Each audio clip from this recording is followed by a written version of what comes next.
जय सत्य, जय सत्य, जय सत्य।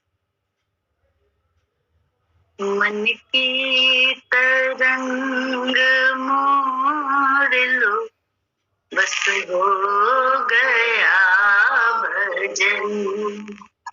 मन की तरंग मोड़ लो, बस हो गया भजन। आदत बुरी संभाल लो, बस हो गया भजन। मन की तरंग मोड़ लो, बस हो गया भजन। आया था तू कहाँ से और जाएगा कहाँ। आया था तू कहाँ से और जाएगा कहाँ। इतना ही मन विचार ले, बस हो गया भजन। इतना ही मन विचार ले, बस हो गया भजन। मन की तरंग मोड़ लो, बस हो गया भजन।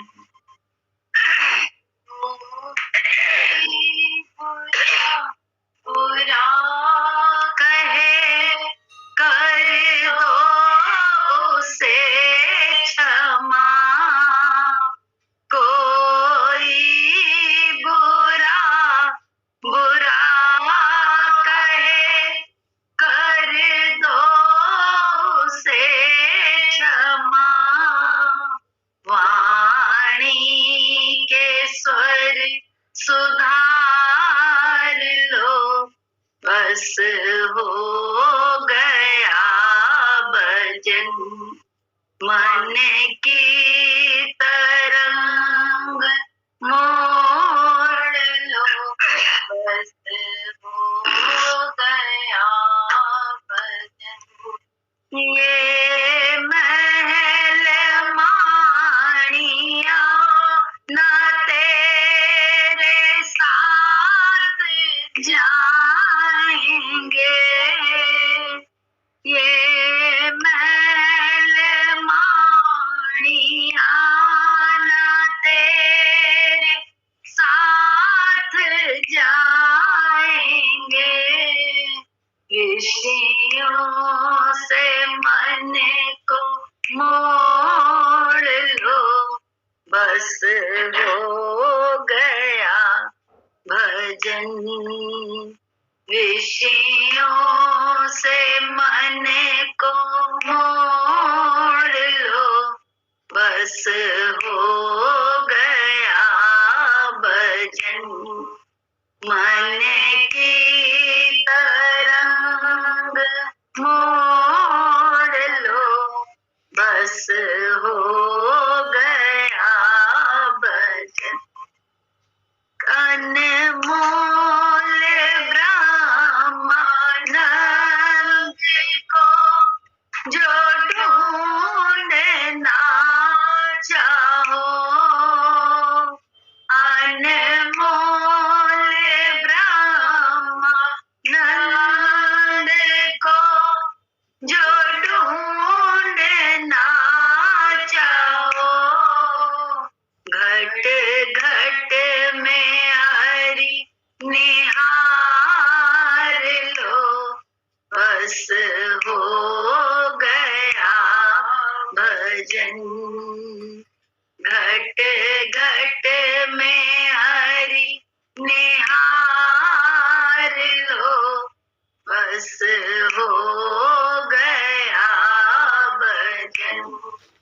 आदत आदत बुरी संभाल लो, बस हो गया भजन।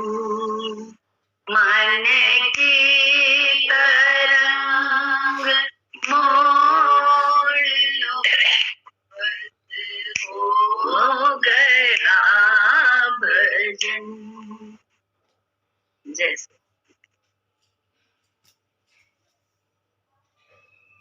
दिलीप भैया हैं। जैसे गीता श्री कृष्ण भगवान और अर्जुन के बीच में संवाद है, तो हमने ये देखा कि ज्ञान में जो है संवाद जो है वो चलता है। तो एक जगह मैं पढ़ रहा था कि वाणी का जो है उसका बड़ा वो है, महत्व है कि वाणी जो है, गुरु की वाणी जो है वो कैसे जो है वो अंतर मन को के अंदर जो है वो प्रहार करती है।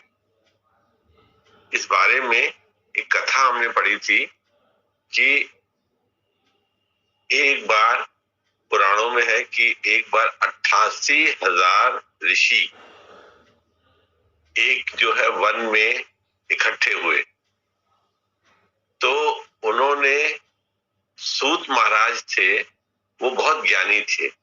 ये 88,000 ऋषि भी जो थे ये बहुत ज्ञानी थे। तो सूत महाराज थे, उन्होंने कुछ प्रश्न किए गुरु के बारे में, गुरु के बारे में, ध्यान के बारे में, और अपने मन को हमेशा के लिए गुरु के चरणों में लगे रहने के लिए उन्होंने वो प्रश्न किए उनसे। तो उसमें ये लिखा था कि 88,000, उस समय तो ऐसे कोई स्पीकर, लाउड स्पीकर वगैरह, कोई माइक वगैरह तो हुआ नहीं करते थे। तो सूत महाराज ने उनको जो है गुरु के प्रति जो वचन बताए वो 88,000 ऋषियों के पास के कानों में वो कैसे पहुंचे, वो जो है उनके कानों में कैसे पहुंच गए। ये एक जो है सोचने की बात है कि ये उनके कानों में किस तरह से आ गए। उस समय तो कोई लाउड स्पीकर वगैरह हुआ नहीं करता था। तो उसमें कहते हैं कि ऋषि या शिष्य, ऋषि की जगह पे अगर हम शिष्य का नाम लें तो शिष्य का मन अगर पूर्ण रूप से गुरु में लगा रहता है तो गुरु की आवाज जो है वो उस तक पहुंचती है। कभी कभी हम लोग ये सोचते हैं कि गुरु जो है वो नहीं है हमारे पास, अभी प्रत्यक्ष रूप में नहीं है, या आप समझ लीजिए कि साक्षात रूप में नहीं है, शरीर रूप में नहीं है। सिंपल भाषा में हम सोचें कि शरीर रूप में अगर वो नहीं है तो उसकी आवाज हम तक कैसे पहुंचेगी। कभी कभी इस बात की वेदना बहुत होती है और मन उदास भी हो जाता है कि अगर उस समय हमने जो है फायदा नहीं लिया, आज गुरु का शरीर जो है, गुरु शरीर में नहीं है, तो मुझे जो है उनकी वचन या उनकी वाणी या उनका कहा हुआ कोई आदेश वो हम तक कैसे पहुंचेगा। कभी कभी इस बारे में जो है बहुत ही जो है क्या कहते हैं दर्द सा होता है कि ये कैसे होगा, कि ये इतना बड़ा जो है कोई वेबसाइट तो है नहीं जिसमें गुरु ने हमसे कुछ कहा हो। तो उस बारे में कहते हैं कि वाणी के भी 4 स्टेजेस हैं। एक तो ये है कि वाणी हमने मुंह से बोली और आपके कान तक पहुंच गई।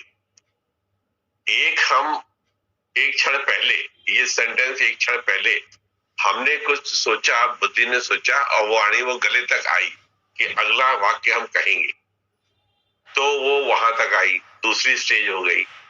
तीसरी वाणी जो है वो हमारे जो है फेफड़ों के सांस तक आई, फेफड़ों में सांस भरी तो वाणी जो है निकली। चौथी वाणी जो होती है वो नाभि से होती है, ऐसा उसमें कहा गया है। तो कभी ऐसा मन उदास नहीं करना चाहिए या कभी अपने को अकेला नहीं समझना चाहिए कि गुरु नहीं है या गुरु शरीर रूप में नहीं है तो हमको कौन राह दिखाएगा, हम तक जो है वो वाणी कैसे पहुंचेगी। तो गुरु गीता उसका नाम है। तो गुरु गीता में ये कहा गया, तो वो मुझे बहुत ही अच्छा लगा। तो मैंने सोचा कभी वक्त मिलेगा तो मैं आप लोग सबसे जो है शेयर करूंगा कि 88,000 ऋषियों को सूत महाराज ने प्रवचन दिए। 88,000 का मतलब हुआ 1,00,000 में 12,000 कम, यानी 88,000 लोग जो है ऋषि बैठे थे, वो सब ज्ञानी थे, लेकिन वो सूत महाराज से प्रश्न पूछ रहे थे, तो सूत महाराज उनको प्रश्नों का जवाब दे रहे थे। तो कैसे प्रश्नों का और उत्तर का आदान प्रदान हुआ, ये एक कथा थी। तो आज की हम अपनी शारीरिक स्थिति को देखें कि अगर हमारा गुरु शारीरिक रूप में नहीं है तो उनकी आवाज हम तक जो है कैसे आई। हम क्या सोचते हैं कि अब वो है नहीं, हमको कौन राह दिखाएगा, हमारा मन आज बहुत उदास है, या आज हमारा मन बहुत दुखी है। दुख, हमने बताया कि दुख जो है वो जब तक शरीर है तो दुख और सुख बराबर चलते रहते हैं। ये नहीं है कि दुख सुख जो है नहीं चलेंगे। बड़े बड़े कुछ ऋषि हैं, जैसे आप देखें कि रामकृष्ण थे और विवेकानंद थे और शंकराचार्य जी थे। ये कुछ बीमारी से रामकृष्ण जी गले के कैंसर की वजह से उनका जो है देहांत हो गया। विवेकानंद जल्दी चले गए, शंकराचार्य जी बहुत जल्दी चले गए। तो दुख और सुख तो चलते रहते हैं, लेकिन मन जब कभी उदास होता है तो गुरु की तरफ मुंह करता है। मन ऐसे तो मन जो है हवा में इधर से उधर उधर से उधर घूमता रहता है, उसको परवाह रहती नहीं है। वो कभी अपने जो है वस्तुओं में, कभी अपने घमंड में, कभी अपनी इच्छाओं की पूर्ति में, कभी जो है अपने को बड़ा कहलाने की स्थिति में, किसी न किसी बात पे वो घुमा करता है। लेकिन जब वो दुखी होता है या दुख और सुख साथ साथ चलते हैं, जब दुख आता है तब आज शिष्य जो है वो शुरू से गुरु के वचन तो सुने हुए होते हैं, तो सीधी आंख जो है आकाश की तरफ जाती है। तब वो जो है अनचाहे तरीके से भी जो है, जैसे किसी पंथ में या अल्लाह करके जो है बुलाते हैं, किसी पंथ में जो है बहुत जोर जोर से मंत्र पढ़ते हैं। तो जब मन दुखी होता है तो वो ऊपर की तरफ देखता है। तो वो वाणी गुरु की हम तक जो है कैसे पहुंचेगी, तो वो गुरु गीता में बताया कि वो वाणी हम तक जो है वो पहुंचती है अगर हम जो है अपने हृदय के पट जो है उनकी तरफ खोले, तो वो वाणी हम तक जो है वो आती है। ये प्रत्यक्ष रूप में होता है कि अगर हमारे अंदर वो लालसा है तो। देखिए, शारीरिक इच्छाएं संसार की इच्छाएं पूर्ति करने के लिए हम बहुत दूर तक चले जाते हैं, बहुत पैसा खर्च कर लेते हैं, बहुत से महंगे कपड़े खरीद लेते हैं, बड़े से बड़े होटल में चले जाते हैं अपनी इच्छा पूर्ति करने के लिए ना। तो जब हम अपने दिल की प्यास को बुझाने के लिए, जो हमारी वास्तविक प्यास है, जो आत्मा के प्रति प्यास है, या गुरु ने जो हमको जो है देना चाहा है, वो प्यास हमारे अंदर जरा सी भी जगती है, तो गुरु की आवाज हम तक जो है वो अपने आप ही आती है। ऐसा कभी जीवन में हमने महसूस किया, आप भी महसूस करेंगे कि ऐसा होता है, बशर्ते हमारा दिल जो है, हमारा मन जो है वो स्थिर अवस्था में रहे। देखिए, स्थिरता जो है ये बहुत ही इंपॉर्टेंट चीज है, इसका बड़ा वजूद है। स्थिरता का मतलब होता है कि जैसे आप जो है मान लीजिए कि अपने जो है कमरे में टीवी चलाएं, एक पिक्चर देखें, आप 2 घंटे की 2.5 घंटे की पिक्चर देखें, या आप क्रिकेट मैच देखें। जैसे ही क्रिकेट मैच खत्म हो जाएगा या जैसे ही टीवी से पिक्चर खत्म हो जाएगी, समाप्त हो जाएगी, आप बंद कर देते हैं। बंद करके 2 मिनट के लिए आप बैठेंगे तो आपको बहुत अच्छा सा लगने लगेगा। वो अच्छा सा क्या है? ये एक जो है अपने मन को पहचानने की एक जो है युक्ति है। वो अच्छा सा क्या है कि क्या वो पिक्चर बहुत अच्छी थी, या वो मैच जो है हिंदुस्तान जीत गया, इंडिया जीत गया, वो उस वजह से अच्छा था? वो नहीं था। वो जो शोर था बाहर का, वो जो बाहर का शोर था जिससे हम प्रभावित थे, वो जैसे ही खत्म हुआ तो लगता आराम आ गया, थक गए। वो जो थक गए जो है, हमको अकल नहीं है तो इसलिए हमको ऐसा लगता है कि हम थक गए। हम थक नहीं गए, हम उस शोर में फंसे हुए थे, तो इसीलिए अपने को बहुत ही बिजी और व्यस्त और उसमें फंसा हुआ समझ रहे थे, फंसे हुए थे। तो हम अपनी उस विवेचना नहीं कर पा रहे थे कि आखिर हम कहाँ पे हैं।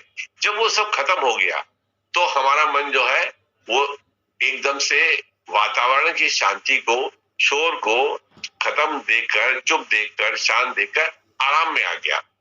अब ये क्षणिक आराम है। क्षणिक में हम पिक्चर देखने लगे, क्षणिक में हम मैच देखने लगे, क्षणिक में हम जो है घूमने फिरने चले गए, क्षणिक में हम होटल में चले गए, क्षणिक में हम अच्छे कपड़े पहन के टहलने चले गए। ये सब ठीक है, ये सब क्षणिक क्षणिक है।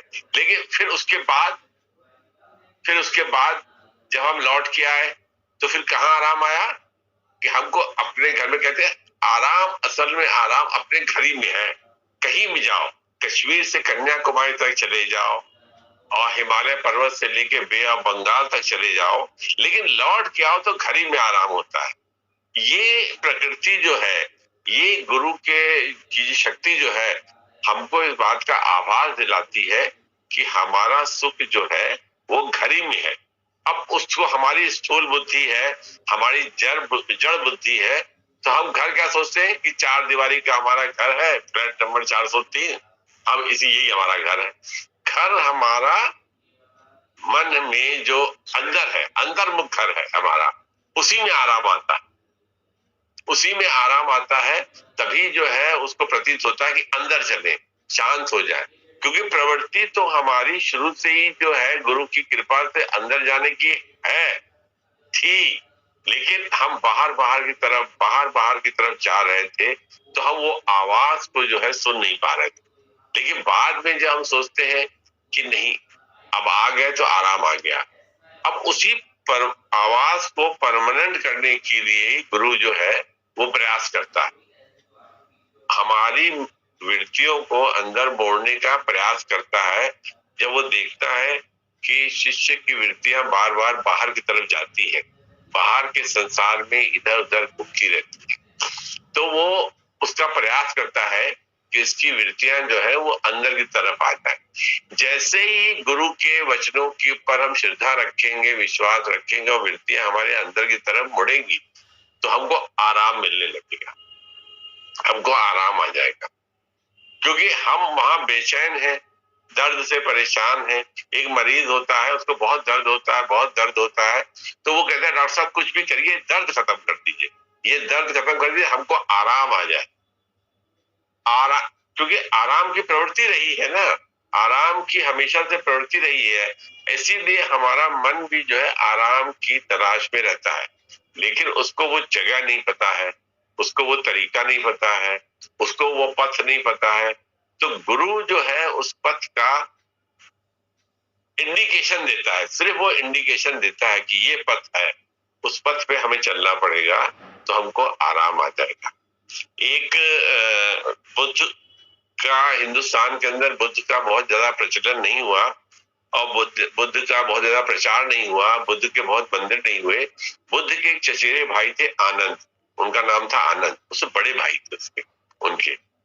तो वो जो है जब बुद्ध ने संन्यास लिया और बुद्ध को जब जो है वो साक्षात परब्रह्म की प्राप्ति हुई या उनको वो स्थिति की प्राप्ति हुई, तो उन्होंने क्या किया कि आनंद जो था, उनका बड़ा भाई था, वो उनकी, जब बुद्ध घर बार छोड़ के चले भी गए तब भी आनंद उनके पीछे जाता था। उनका बड़ा भाई था वो, और वो उनके ऊपर हुक्म भी चलाता था, ये जानते हुए कि बुद्ध हमसे श्रेष्ठ है, ये मेरा छोटा भाई है, श्रेष्ठ है। तो वो जो है वो लेकिन बहुत समझदार था, उसको भी यही आराम जो था वो अंदर में महसूस होता था जब वो बुद्ध के पास थोड़ी देर के लिए बैठता था। बाद में तो राज्य में लौट आता था, बुद्ध कभी राज्य में लौटे नहीं, वो फिर अपने धर्म के प्रचार में ही लग गए। लेकिन आनंद जब भी जाता था तो उसके मन में वो सोचता था कि जब मैं बुद्ध के पास जाता हूँ, महात्मा बुद्ध के पास जाता हूँ, तो मुझे आराम बहुत आ जाता है, वो आराम मुझे राज्य में नहीं मिलता है, ऐसा वो सोचता था। एक दिन उसके मन में भी आया क्यों ना मैं भी संन्यास ले लूं, तो उसने जो है बुद्ध से ये इच्छा जाहिर की कि मैं जो है आपका शिष्य होना चाहता हूँ। लेकिन वो बहुत समझदार था, उसके इतने बुद्ध के ज्ञान से उसके इतने जो है कपाट खुल गए थे कि उसने बुद्ध के सामने अपना छोटा भाई समझ के एक शर्त रखी। उन्होंने कहा कि मैं जो है आपके सामने एक शर्त रखना चाहता हूँ और मैं चाहता हूँ कि आप मेरी वो शर्त माने, क्योंकि मैं संन्यास लेने के लिए सोच रहा हूँ। तो बुद्ध भी जो थे, संत लोग अपने मौज मस्ती में रहते हैं, कभी भी कुछ कह सकते हैं, कभी भी कुछ दे सकते हैं। उनकी लीला, उनकी शक्ति को हम लोग पार नहीं पा सकते, उसको पकड़ नहीं सकते हैं कि ये संत क्यों इतनी शक्ति है, हमारे गुरु में इतनी शक्ति है, हमारे गुरु ने हमको ये दिया। वो कुछ भी कर सकते थे। अब वो हमने माना कि नहीं माना, वो उनकी मौज थी। संत की जो है वो मौज होती है। तो उस समय बुद्ध किसी मौज में थे। उन्होंने कहा ठीक है, तुम मांगो, तुम क्या मांगते हो? उन्होंने कहा कि मेरे मन में ये आता है कि मैं संन्यास लूं, लेकिन मैं संन्यास लेने से पहले मैं आपका बड़ा भाई हूं, तो आपको मेरी बात माननी पड़ेगी। तो उन्होंने कहा मांगो, हम मानेंगे तुम्हारी बात। वो किसी मूड में बैठे हुए थे, अपने ध्यान में थे, उनके मन में संसार के प्रति तो इतनी वो थी नहीं आस्था, इतना जुगा, इतना लगाव था नहीं। तो उन्होंने तो आनंद ने मांगा। आनंद ने कहा कि मैं ये चाहता हूं कि मैं जीवन पर्यंत आपके पास रहूं। आप अगर खाना खाएं तो मैं भी खाना खाऊं, आप जहां लेटे मैं वहीं लेटूं, आप जहां जाएं मैं वहीं जाऊं, आप जहां पे सोए वहीं पे मैं सोऊं। क्योंकि वो तो बुद्ध जो घूमते रहते थे, उन्होंने राज्य वाज्य सब छोड़ दिया था।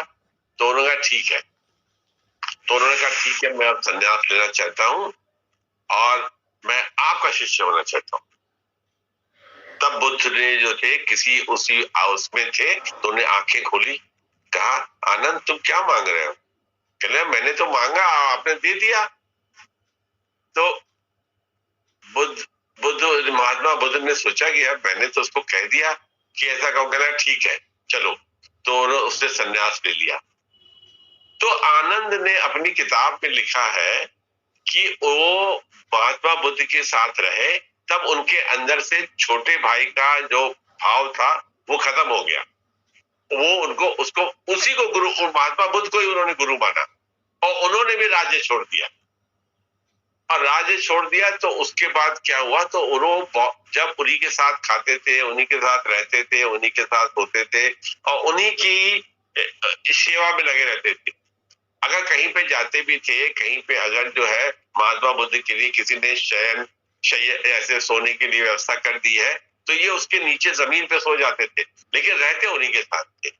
एक दिन आनंद ने देखा कि महात्मा बुद्ध जो है, मैं बहुत कई सालों से देख रहा हूं कि महात्मा बुद्ध एक ही अवस्था में सोते हैं, हमेशा एक ही करवट में सोते हैं और कभी भी जो है वो करवट जो है वो बदलते नहीं है, पूरी पूरी रात बदलते नहीं है।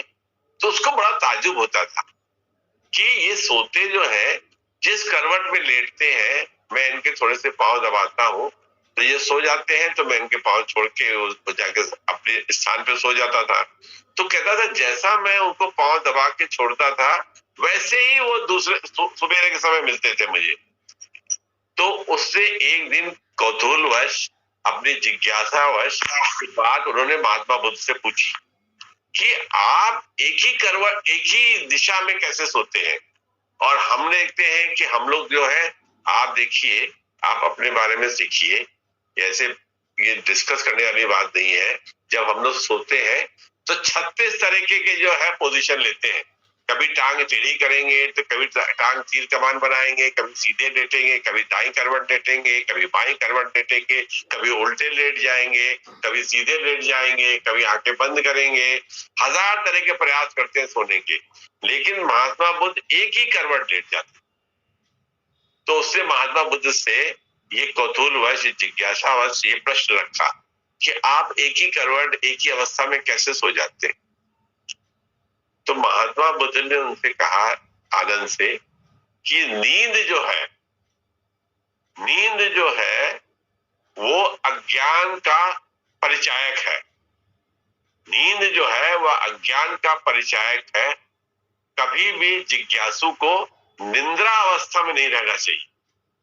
निद्रा अवस्था में उन्होंने उसको ज्ञान दिया कि निद्रा अवस्था में वो रहोगे तो गुरु की आवाज तुम्हारे मन तक, तुम्हारे कान तक नहीं पहुंच पाएगी, तुमको झपकी आ जाएगी, तुमको नींद आ जाएगी। तो इसीलिए मैं आज भी सिद्ध होने के बाद भी वो एक ही अवस्था में लेटते थे कि वो जैसे लगता था कि वो जागृति है, हमेशा वो जागृत स्थिति में ही रहते हैं। तो आनंद को बड़ा ही अद्भुत सा लगा कि इतनी ऊंची अवस्था महात्मा बुद्ध की हो गई है कि उन्होंने, इसका मतलब कभी सोया ही नहीं, हमेशा वो प्रभु के ही ध्यान में, प्रभु के स्मरण में ही लीन रहे। उन्होंने एक पल भी जो है सा बर्बाद नहीं किया। तो जो एक बार मन की स्थिति ऐसे हो जाती है तो आप ये सोचिए कि फिर वो मन सोता नहीं है। ये तो एक हमने बहुत छोटी सी अवस्था बताई कि सोता नहीं है। हम अपने मन को देखें कि हमारा मन सोना तो दूर, जगह जगह 6-6 मिनट में, 2-2 मिनट में, 3-3 मिनट में जाने कहां कहां घूम के आ जाता है, और हमारे बगल वाले बैठने वाले आदमी को पता भी नहीं लगता है कि हम कहां हो क्या कर। हम आपका ज्ञान सुनते हैं, सुनते सुनते हम जाने कहां कहां जो है अमेरिका, लंदन में होके आ जाते हैं, पता ही नहीं पड़ता किसी को। और मन जो है इतना चलायमान रहता है कि वो तुरंत ही जो है वो होके आ जाता है और किसी को पता भी नहीं लगता है, क्योंकि हमारी इस कमी का एहसास, इस कमी का खुलासा ये नहीं हो पाता है। इसलिए मन जो है मस्त होके रहता है वो उसी, क्योंकि वो इतना अधिक चंचल है कि वो बार बार मन जो है चलायमान रहता है, वो रुकता नहीं है उसको। तो इसीलिए वो गुरु की आवाज या गुरु के वचन हम हमारे तक आते आते होते भी हमारे कानों से होते हुए हमारे दिल में प्रविष्ट नहीं होते, वो उसी में भटक के रह जाता है आदमी।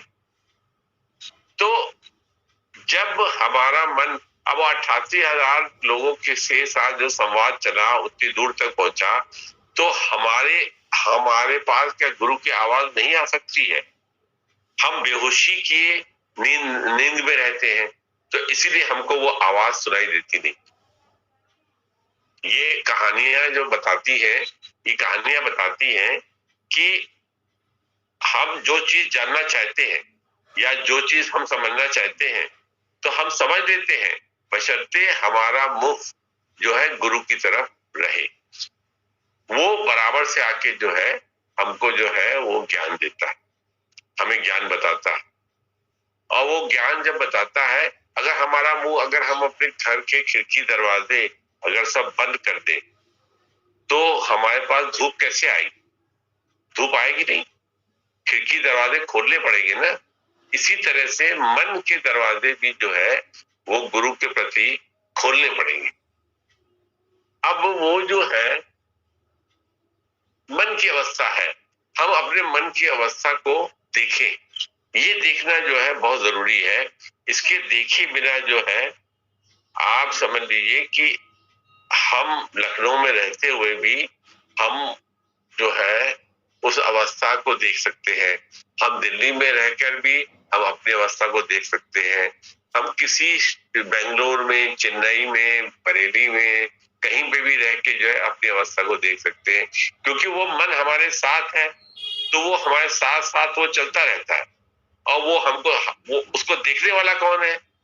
उसको देखने वाले हम ही हैं, कोई और नहीं देखेगा। ये जो पढ़ाई है, ये जो अभ्यास है, ये तो हमको खुद ही करना पड़ेगा। और ये अभ्यास जो है वो 24 घंटे का है। अगर दिन में 25 घंटे होते हैं, 30 घंटे होते तो 30 घंटे का होता। यानी आप समझिए ये पढ़ाई जो है ये 8 पहर की है। इसको हम महफिल में, सुनसान में, एकांत में, हर जगह देख सकते हैं और इससे किसी को और को डिस्टर्ब भी नहीं होगा। अगर हम अपने मन को देख रहे हैं, अभी आप जैसे बैठे हुए हैं और आप अपने मन को देख रहे हैं, इससे किसी और को डिस्टर्बेंस नहीं हो रहा, किसी को भी डिस्टर्बेंस नहीं हो रहा। तो ये पढ़ाई हम क्यों ना करें? ये इससे क्या होता है कि हमारा मन जो है वो हमेशा के लिए, हर पल के लिए फिर सावधान सा रहता है, फिर वो सावधान सा रहता है। जब वो सावधान सा रहेगा तो वो हमेशा जो है आठों पहर गुरु के राज्य में रहेगा, गुरु के साम्राज्य में रहेगा वो, क्योंकि वो उसका एक एक शब्द बड़े ध्यान से वो सुनेगा। वो अगर अंतर आत्मा से उसकी आवाज, गुरु की आवाज आ रही तो उसको सुनेगा, और अपने मन की भाग दौड़ को, अपने मन की ईर्ष्या द्वेष को, अपने लोभ प्रवृत्ति को, अपने मोह प्रवृत्ति को वो देखेगा, उसको दिखाई देंगी वो कि हाँ ये है। फिर किसी को बताने की जरूरत नहीं होती है कि आपके अंदर ये है। एक डॉक्टर होता है जो पढ़ जाता है, तो जब कभी कोई उसके पेट में दर्द होता है या सर में दर्द होता है तो वो जान जाता है कि मुझको ये दवा खानी चाहिए। वो डॉक्टर दूसरे डॉक्टर के पास जाता नहीं है कि मैं जाता कि मेरे आज पेट में बहुत दर्द हो रहा है, मुझे क्या दवा खानी चाहिए। मुझे मालूम है ये दवा लेनी चाहिए, वो दवा ले लेता है, ठीक हो जाता है छोटी छोटी बीमारी के लिए। बड़ी बीमारी होगी तो दूसरे डॉक्टर को कंसल्ट करेगा ही करेगा। लेकिन ऐसे ही जब हमारा मन, हम अपने मन को पढ़ने लगेंगे, जब हम अपने मन को पढ़ने लगेंगे तो आप समझिए कि आठों पहर जो है वो गुरु जो है वो हमारे साथ रहेगा,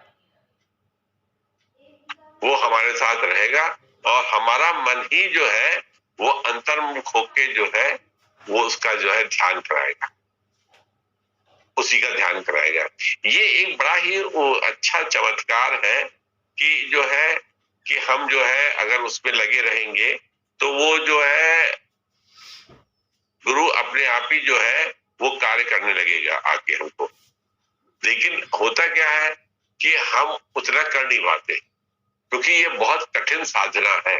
पहले जमाने में हम सोचते थे कि देखिए वो एक वो महामृत्युंजय का मंत्र था, तो कहते हैं शिव जी ने जो है वो दिया, तो 20 साल तक जो ऋषि थे वो उल्टे पेड़ से लटक के उन्होंने उसका जाप किया, तो उसको जो है उसकी सिद्धि प्राप्त हुई महामृत्युंजय के जप की। तो 20 साल तक उन्होंने किया। हम भी जो है बिना जंगल में जाए हुए गृहस्थ, क्योंकि हमारे गुरुजी ने गृहस्थ में रहने का, गृहस्थी थे, वो गृहस्थ का कार्य बड़ी निपुणता से करते थे। नो डाउट वो अपने शरीर को बहुत ही कष्ट पहुंचाते थे और उसको करते थे। तो लेकिन उन्होंने उसको जो है उसी में ही उन्होंने जो है ओम की ध्वनि प्रज्वलित करी। हम भी वैसी ध्वनि जो है प्रज्वलित कर सकते हैं। हम कहेंगे हमको जंगल में जाएंगे, हम संन्यास लेंगे, मन से ही संन्यास लेना होगा, मन से ही वानप्रस्थ अवस्था में जाना पड़ेगा, मन से ही जो है हमको जो है उसमें लगना पड़ेगा। कहीं जाने की जरूरत नहीं है, कोई नियम या व्रत करने की जरूरत नहीं है। नियम और व्रत मन का ही रखना, पूरा खेल जो है वो मन का है, तो वो मन का ही रखेगा, तो उसी से ही उसकी जो है तपस्या होगी।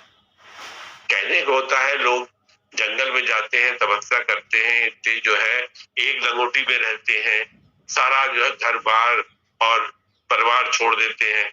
लेकिन अगर मन वहां पे भी तो धोखा दे सकता है, वहां भी मन जाके पछतावा कर सकता है, अरे बेकार यहाँ है, बेकार हमने यहाँ पे गए, इससे अच्छा तो हम वहीं ठीक थे, ऐसा आ सकता है। क्योंकि ये मन है ना, ये मन हिलता रहेगा, डुलता रहेगा, तब तक जो है हमको जो है पानी जैसे हिलता रहेगा, उसमें हमको अपना प्रतिबिंब दिखाई नहीं देगा। उसी तरह से मन अगर हिलता रहेगा तो हम किसी भी अवस्था में रहें, कहीं पे भी रहें, कुछ भी पहन लें, कुछ भी खा पी लें, हम भटकते ही रहेंगे, घूमते ही रहेंगे। इसीलिए उसी के ऊपर प्रहार करने की जरूरत होती है।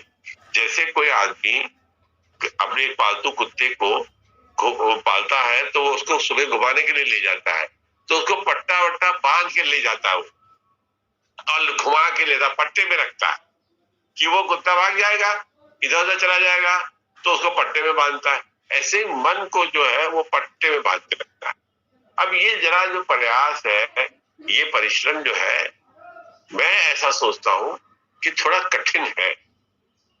अगर हमारा मन होगा, इच्छा होगी, फिर इसी पे हमने कहा कि इसी में जो है शब्द जुड़ के आ जाते हैं कि बुभुक्ष रहेगा, उसको अगर जो है मुक्ति की इच्छा रहेगी, उसको गुरु के प्रति जो है आस्था रहेगी, तो वो ऐसा कठिन प्रयास जो है वो करेगा।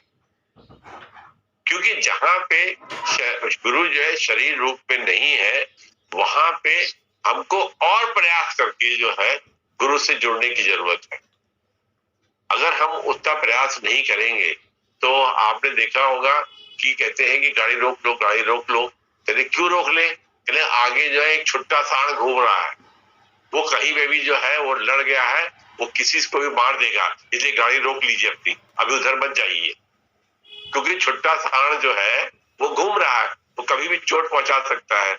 इसी तरह से हमारा मन भी जो है जो कार्य करता है, कहता ये तो ठीक है, क्योंकि उसको कोई कहने सुनने वाला नहीं है, उसे कोई कहने सुनने वाला नहीं है। वो अपने मन से अपने ही अनुभूति की बात और अपने ही मन की बात को जो उसको अच्छी लगती है उसको कहता अच्छी है, ये तो ठीक है, गुरु जी ने तो ऐसे ही कहा था, गुरु जी तो ऐसा ही करते थे, तो हम भी ऐसा करते हैं, तो क्या हुआ।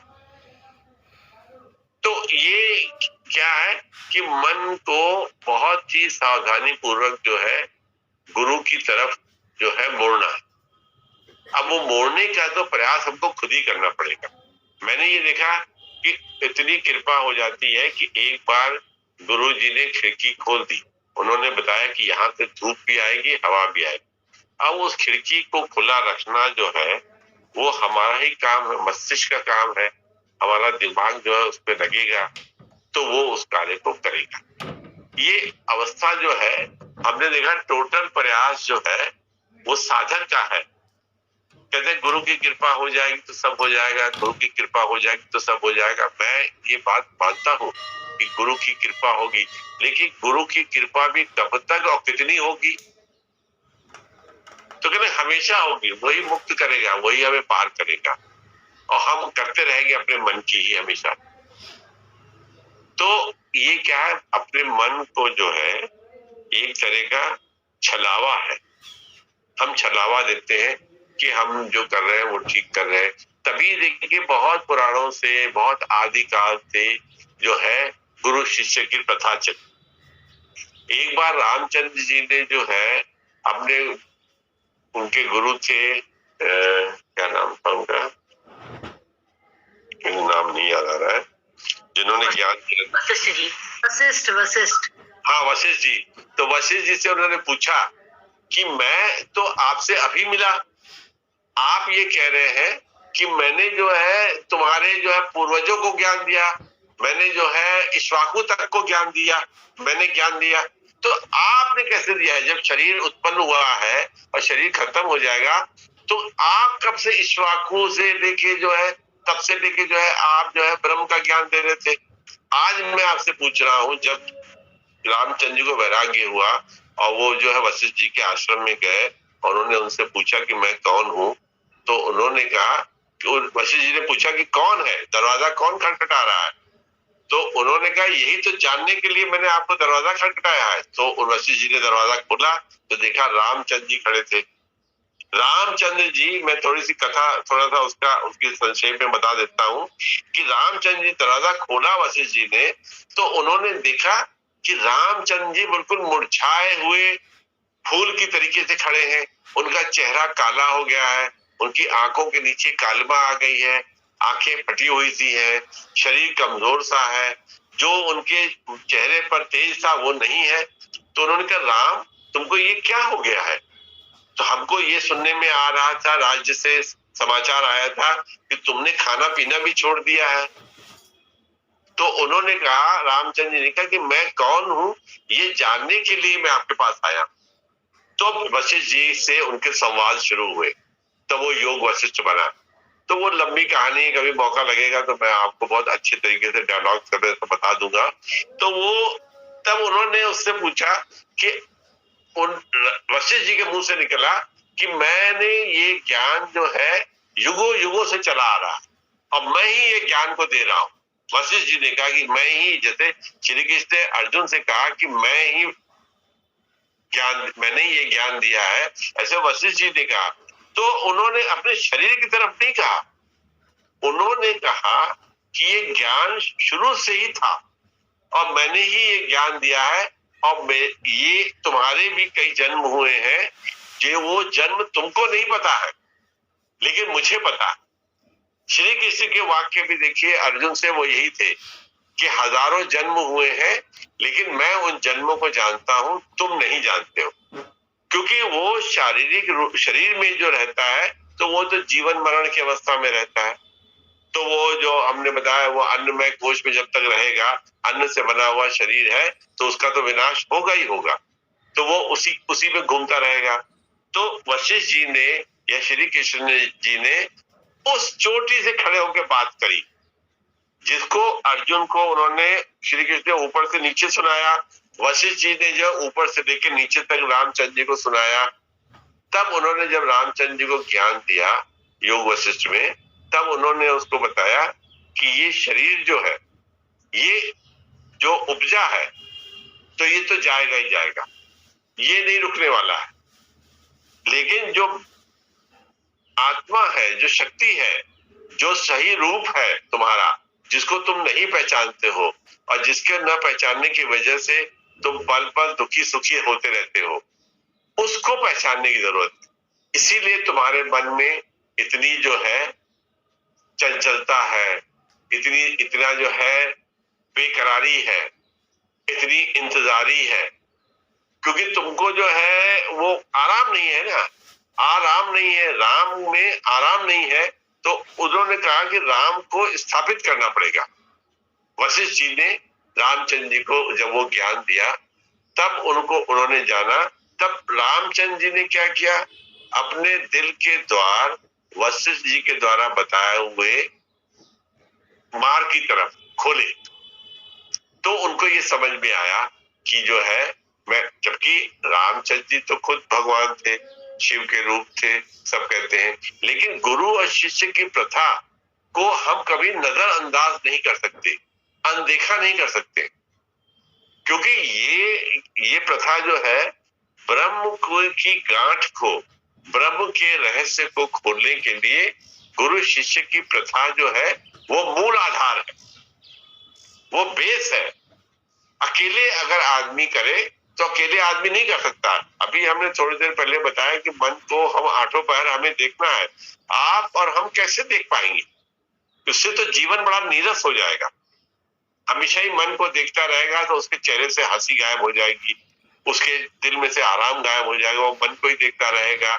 अगर बहुत वैराग्य में भी जो है आराम नहीं आता और बहुत संसार में संतृप्त रहे आदमी, तो उसमें भी आराम नहीं आता है। देखिए, दोनों अवस्थाओं में आराम नहीं आता है। गुरु ही सामंजस्य की रस्सी है। रामचंद्र जी को बहुत वैराग्य हो गया, तो वशिष्ठ जी ने ही उनके वैराग्य कम करके उनको मूल मंत्र बताया। श्री कृष्ण को बहुत ही मोह जाग गया, अर्जुन को बहुत मोह जाग गया, तो श्री कृष्ण ने ही उसका वो बुखार उतार के उसको मूल मंत्र बताया। देखिए, ये देखा ना, मूल मंत्र जो है वो गुरु के द्वारा ही, गुरु के दरवाजे से ही चलता है, जो हमारे दिल तक आता है और हमारे हृदय तक आता है और हमारे मन तक आता है। अब हम अपने मन को, दिल को, अपने शरीर को उसके प्रति जो है उनके सन्मुख रखे, उनके चरणों में रखे, तो जाके जो है उसका प्रभाव जो है पड़ेगा। इसके बिना, गुरु के बिना जो है वो कार्य जो है वो अधूरा ही अधूरा रहेगा।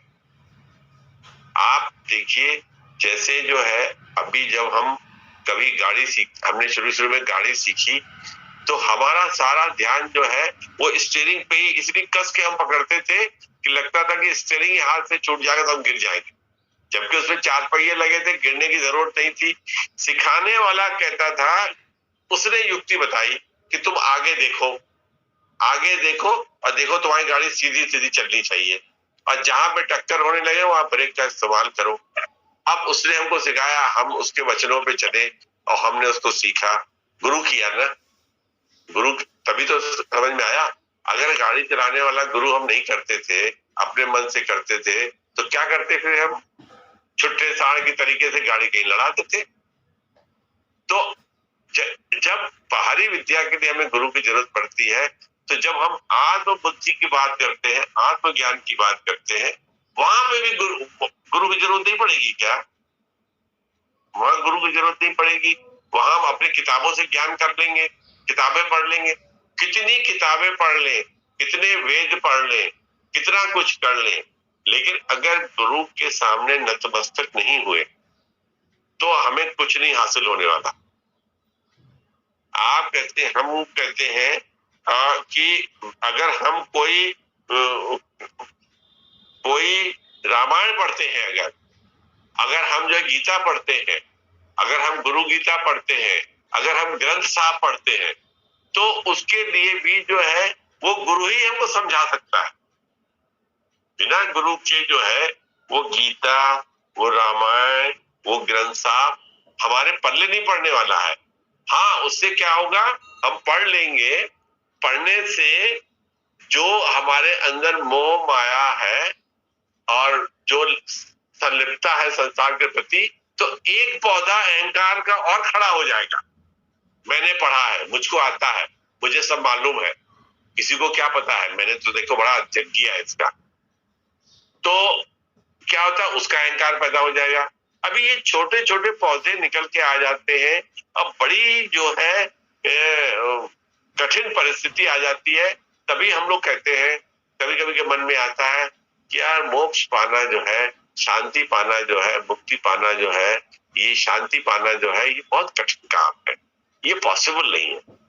क्योंकि मन जो है वो हार जाता है, क्योंकि वो छोटे छोटे पौधे हमारे इच्छाओं के, जो हमारे अदृश्य तरीके से बीज हम अपने बोते रहते हैं, चाहे सत्कर्म के हो, चाहे कर्म के हो, चाहे अकर्म के हो, चाहे निष्काम कर्म के हो, किसी भी कर्म के हो, वो बीज तो पड़ते ही है। उन बीजों से जो पौधा निकलता है वो हमारे अहंकार को और पानी देता है। हम संसार में लगे रहते हैं, अहंकार हो जाता है, वो भी अहंकार है। हम बहुत उपनिषद और रामायण और महाभारत और ग्रंथ साहब वगैरह पढ़ लेते हैं, उससे भी अहंकार आ जाता है, वो भी संसार में ले जाता है, क्योंकि वो हमारे अहंकार की उतनी पुष्टि करता है, उसमें अहंकार के पौधे पे पानी डालता है। बिना गुरु के जो है वो अच्छा कार्य भी हम करेंगे ना, तो वो भी बिना गुरु के जो है पूर्ण नहीं हो पाए। कहते थे कि रामचंद्र जी जो है वो जब जब समुद्र पार करने लगे, तो उनको जो है उन्होंने कहा कि मैं शिव की पूजा करके जो है मैं वो करना चाहता हूँ, स्थापना करना चाहता हूँ, उनका अभिषेक करना चाहता हूँ, तब मैं ये युद्ध की कार्रवाई शुरू करूंगा। वो तो शिव के ही रूप थे। तो उन्होंने जो है अपने वानरों सेना से कहा कि मैं जो है ऐसे यज्ञ करना चाहता हूँ समुद्र पार करने से पहले, कन्याकुमारी के पास जो है, रामेश्वरम के पास में। तो उन्होंने कहा कि मुझे एक पंडित की जरूरत पड़ेगी। अब देखिए, रामचंद्र जी तो खुद भगवान थे, सब कुछ था, ये तो वो, लेकिन उन्होंने कहा पंडित की जरूरत पड़ेगी। पंडित बने, गुरु की जरूरत पड़ेगी, जो हमारी इस पूजा को, इस यज्ञ को पूरा करा। तो अब वो लोग कहेंगे यहाँ पे कौन पंडित मिलेगा, कौन जो है शिव का भक्त मिलेगा जो आपकी ये तपस्या कराए। तो फिर जो है फिर वानरों में से जो है वो समाचार आया कि साहब एक पंडित है जो हम शिव की आराधना, शिव का जो भक्त है, अनन्य भक्त है, वो आपकी जो है पूजा और यज्ञों को संपूर्ण करा सकता है। तो वो कहने लगे कि कौन है, उसको बुलाओ। तो लोगों ने कहा कि वो तो रावण ही है यहाँ पे, वो शिव का भक्त है, वही एक ऐसा जो है शुद्ध और परम भक्त है शिव का, वही आपके यज्ञ को पूरा करा सकता है। तो वो कहने लगे शिव को, रावण को बुलाओ, रावण जो है हमारे यज्ञ को पूरा कराए। मतलब वहां पे उसी रावण को वो से युद्ध करने जा रहे थे। अब उनके यज्ञ को पूरा कराने के लिए लोगों से आवाज आई कि रावण ही एक ऐसा है जो आपके यज्ञ को पूरा करा सकता है।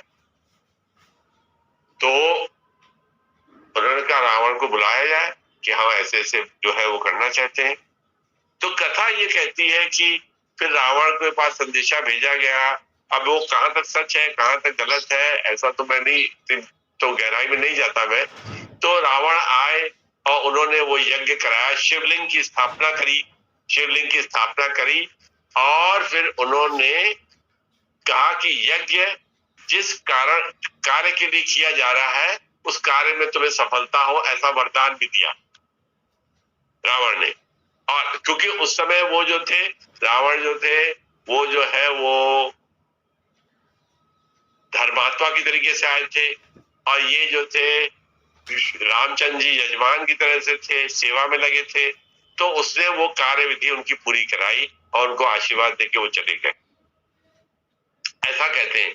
अब देखिए उनको यज्ञ करने के लिए, बाहरी कार्य करने के लिए भी गुरु की जरूरत पड़ी कि जो हमारे यज्ञ को पूरा कराए, हमारे जो पूजा को संपूर्ण कराए, जरूरत पड़ी ना।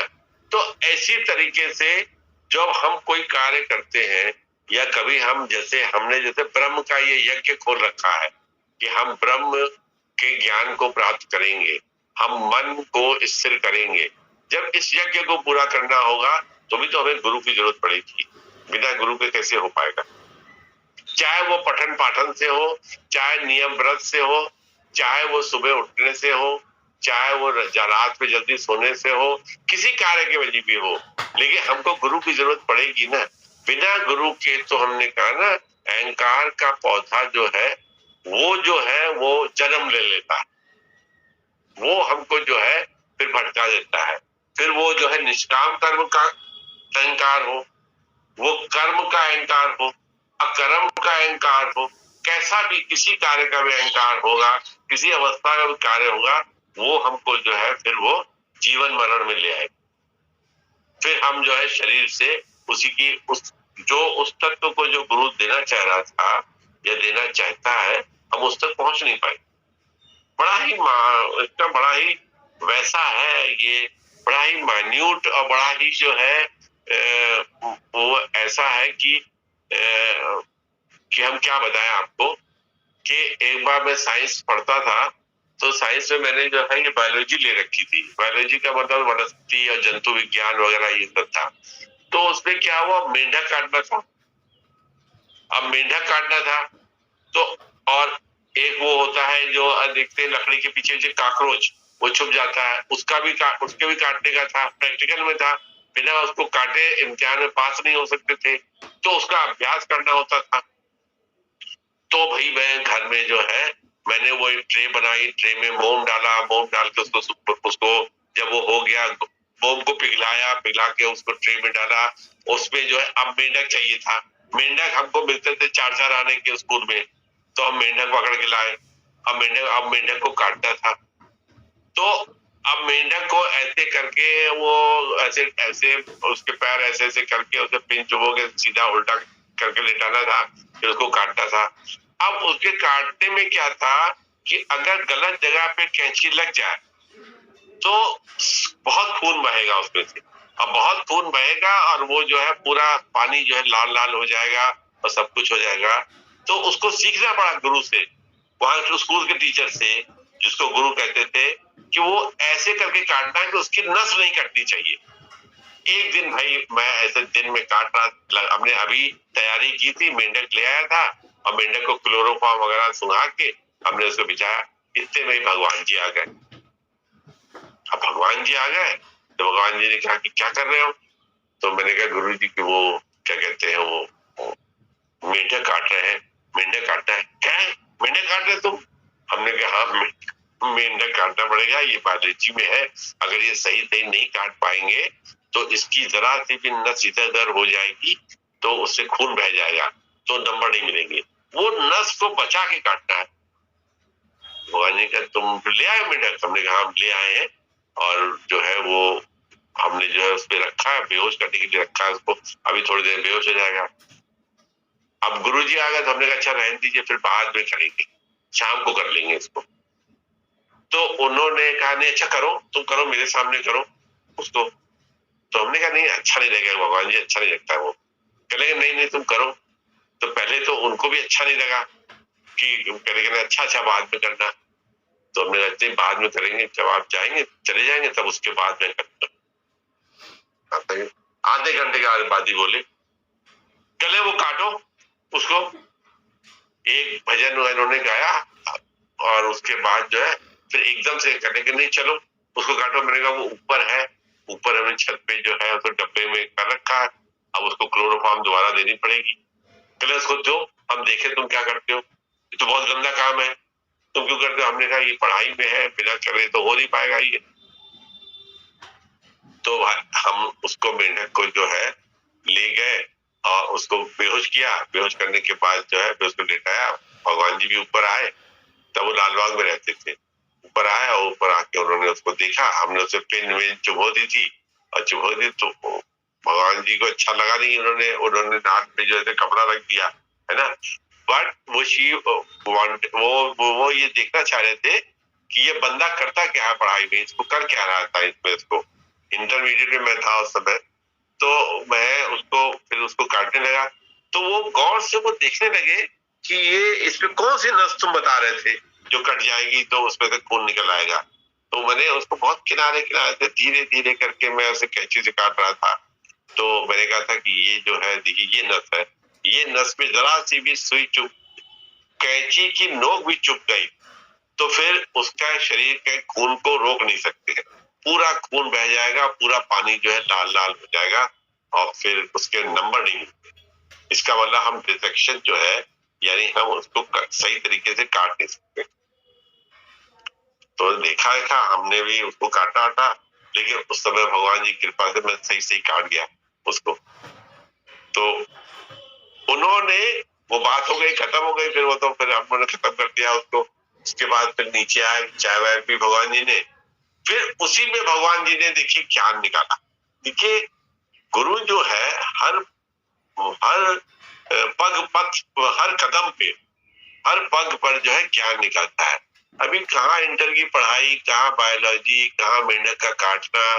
तो वो जो है वो उसमें भी कहने लगे कि देखो ऐसी धार पे हम तुमको चलाते हैं, अगर जरा सा भी इधर उधर हो जाएगा तो वृत्ति जो है तुम्हारी संसार में चली जाएगी। जैसे तुम बताते हो मेरे को कि कैंची की जरा सी नोक भी उसकी नस में लग जाएगी तो खून बहने लगेगा, फिर वो खून रुक नहीं सकता है। फिर वो आपका टोटल प्रैक्टिकल जो है जो वो प्रोजेक्ट मिला था वो फेल हो गया। वो टीचर आपको नंबर कम देगा उसमें कि आपने उसको जो ठीक से काटा नहीं। तो ऐसे ही कहने के हम चाहते हैं कि बुद्धि जो है वो सही सही तरीके से जो है वो गुरु के मार्ग पे, ज्ञान के मार्ग पे लगे। जरा सी भी इधर उधर होती है तो कहने के तुम्हारी नोक अगर सुई की कैंची की उसमें लग जाती है तो टीचर को पसंद नहीं आता है। तो तुम्हारी वृत्ति बैठे बैठे भी अगर जरा सा भी इधर उधर जाएगी तो हमको कैसे पसंद आएगा। अब भैया वो शुरू हो गए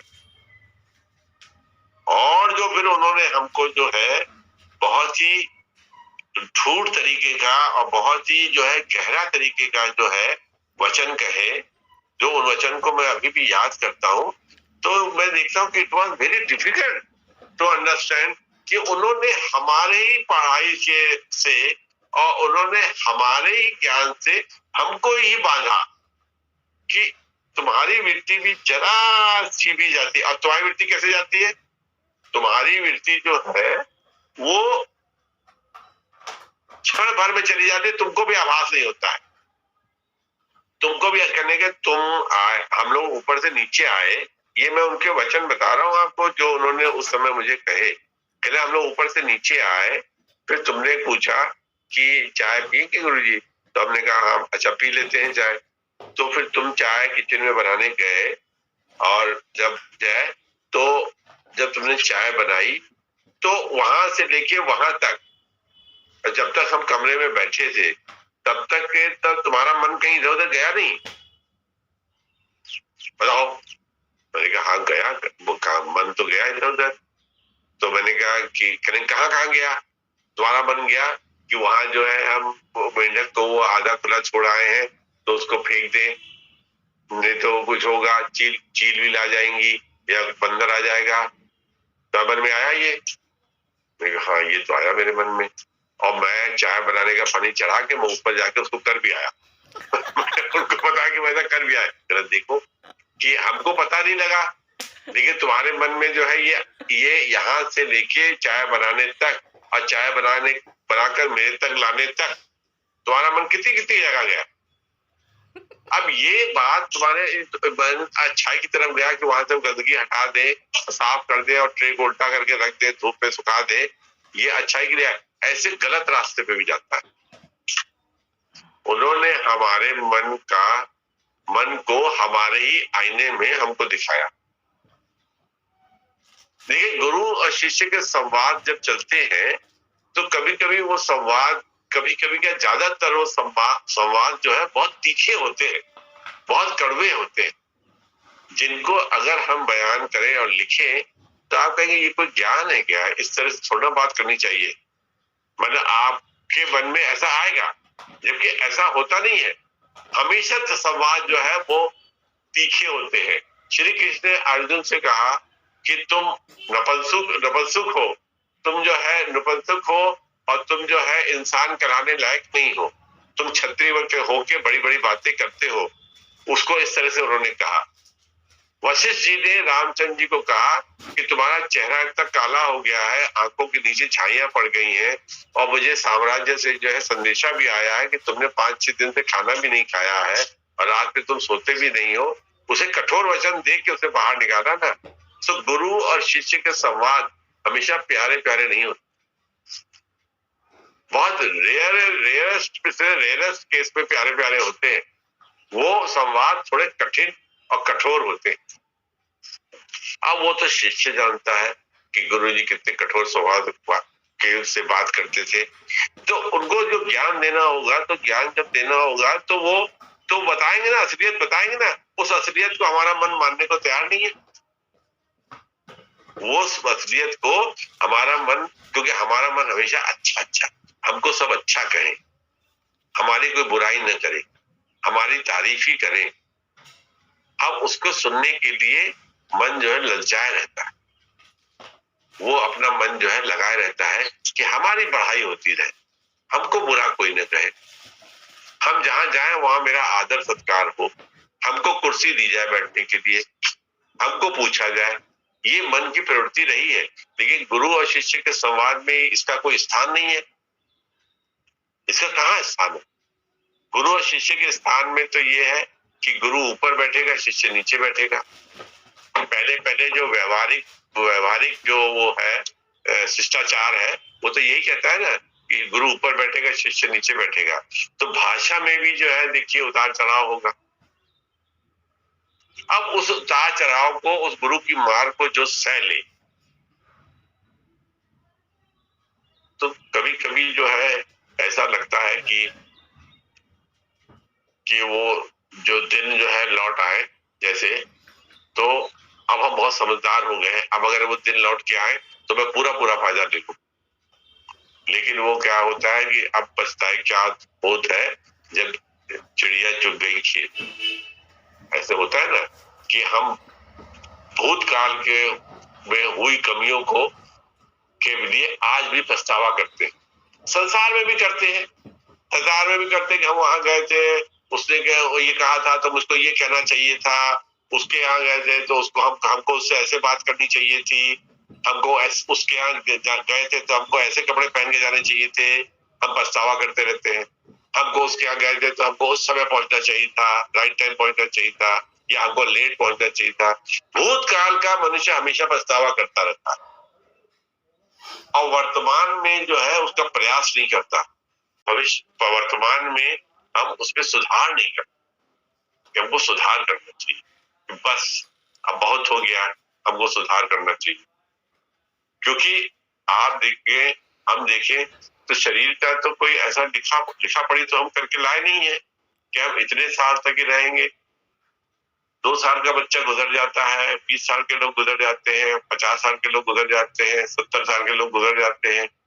हम सबके में कहते हैं अरे अभी तो बहुत जल्दी थी, कैसे इतनी जल्दी चला गया। तो क्या करता, वो हमसे पूछ के जाता।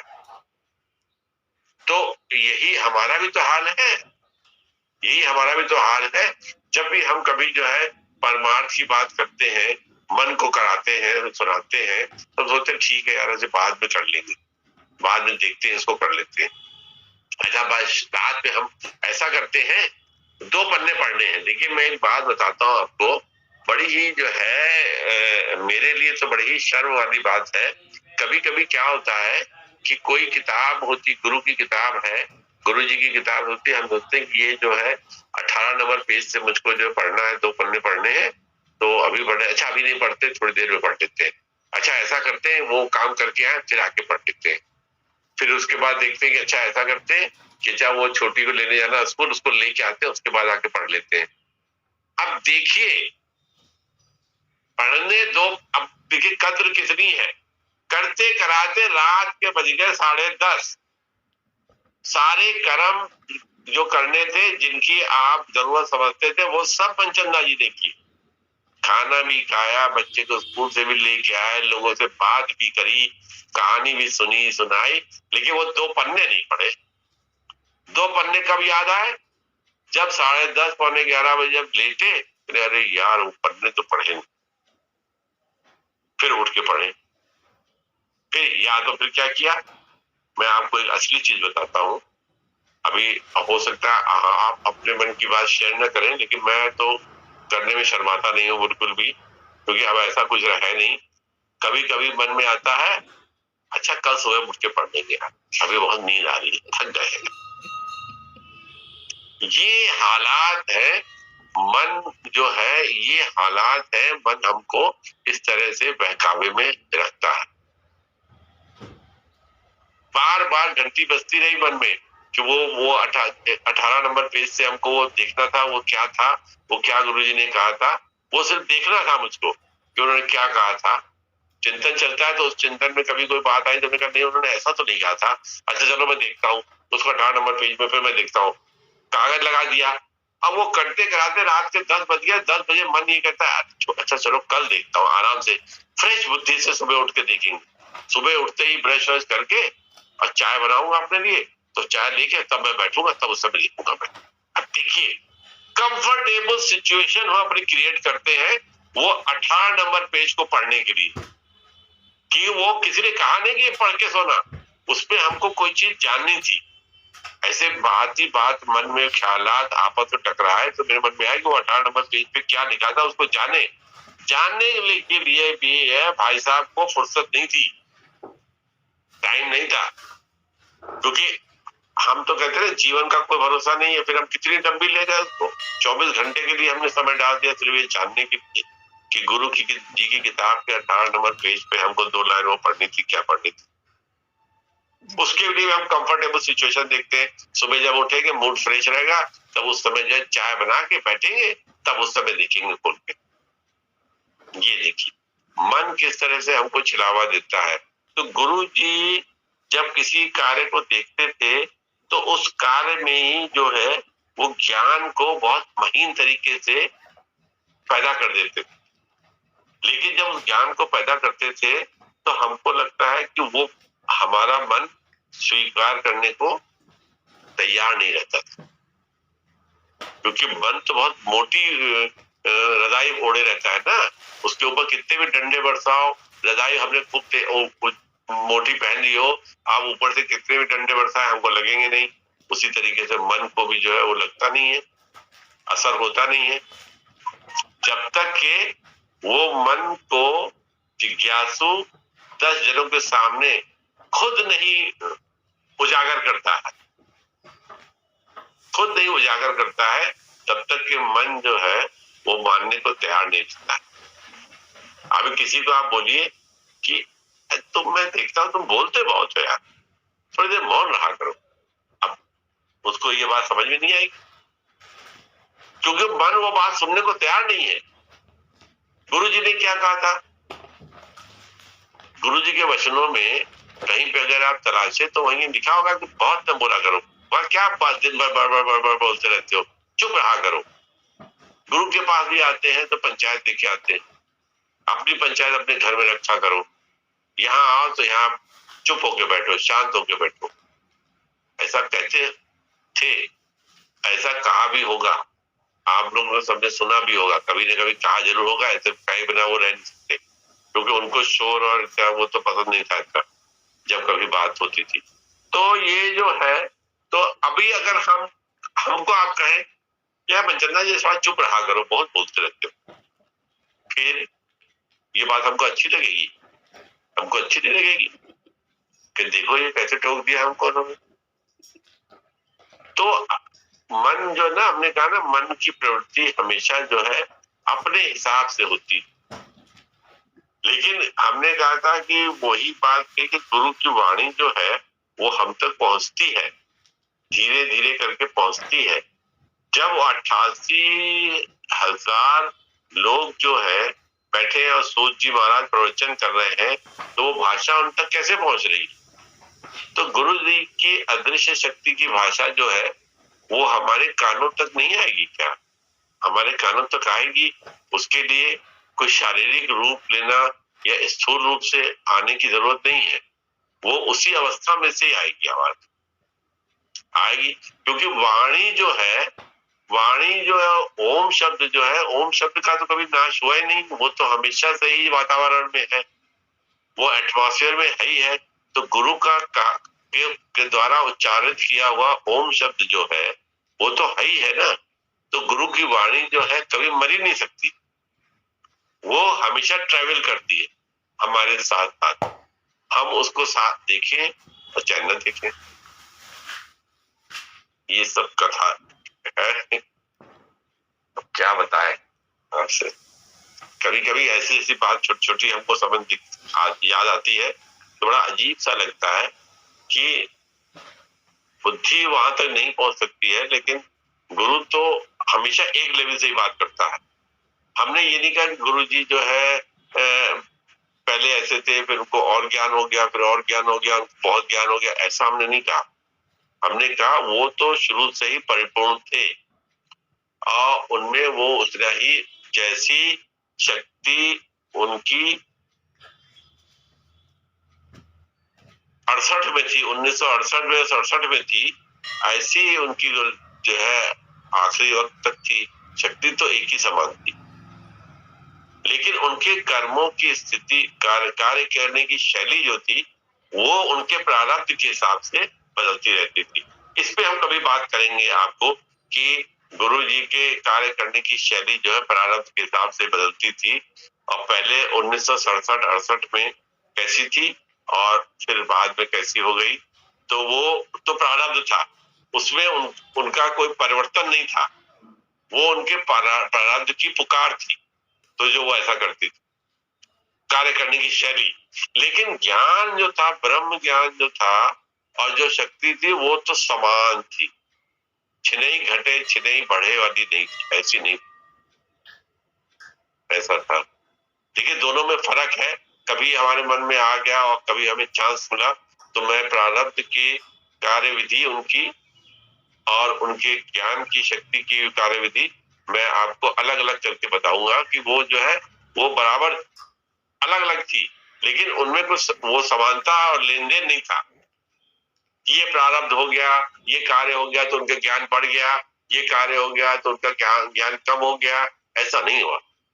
ज्ञान अलग था, वो अलग धारा प्रवाह में चलता था, एक धार में चलता था, तेल की धार की तरह चलता था। प्रारब्ध का कार्य वो अलग तरीके से, प्रारब्ध में आप नुक्ताचीनी कर सकते हैं, आप उंगली उठा सकते हैं कि देखिए उन्होंने ऐसा किया, इसका जवाब दीजिए मनचंदा जी, आप उन्होंने ऐसे किया, इसका जवाब दीजिए, ये उन्होंने बहुत अच्छा कार्य किया, ये आप उसके सवाल जवाब कर सकते हैं। लेकिन जो तेल की धार की तरह से ज्ञान था वो बराबर समांतर, सब एक ही धार में। इसकी विवेचना कभी करेंगे तो हम उदाहरण के तरीके से बताएंगे आपको, उदाहरण ऐसे बताएंगे कि उदाहरण ऐसे बताते हैं। कल ही विवेचना करेंगे, कल ही करेंगे जैसा।